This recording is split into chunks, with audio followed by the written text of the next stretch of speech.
You know, when you're thinking about a girl's getaway, Kentucky's Bourbon Trail may not be the first thing that comes to mind, but our travel expert, Kristin Harmel, is here to let you know why you need to rethink it and think outside the box. Good morning, Kristin. Good morning. This is exciting. Now I'm all pumped up Cool. to go check these places out. Okay, so tell us about these tours at the distilleries and all the cool places that you saw in Kentucky. Okay, well, let me start by saying, as you said, you wouldn't necessarily think of it as a girls' trip. Right. But you know what you can find at bourbon distilleries? What? Boys. Boys who are drinking bourbon. It's a great place to find them all rounded up in one place. There you go. Yeah, which I like. Yeah. Also near Jim Beam, believe it or not, there's a huge shoe outlet. So here are some things, you know, if you're not super into bourbon, yes. Shoes and boys, that's, you know, Hello. always good. There we go.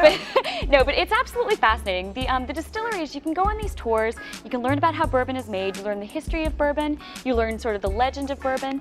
Some of these distilleries even have things like ghost tours and night tours, and there's just so much cool stuff going on. Plus, at the end of it, you actually get to taste. You get to taste the bourbons, learn a little bit about them, and then they're set in this sort of triangle between Louisville, Lexington, and Bardstown, which are all great towns to visit. They all have they all have very different characters.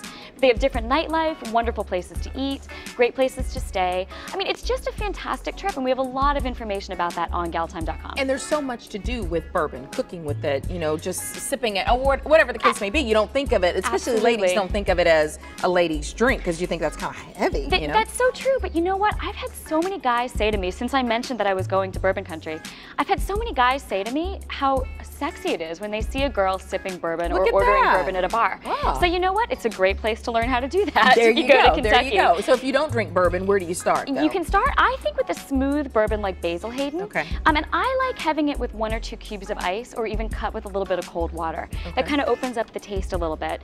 But you can also try bourbon cocktails. We'll have some recipes for that on galtime.com. Awesome.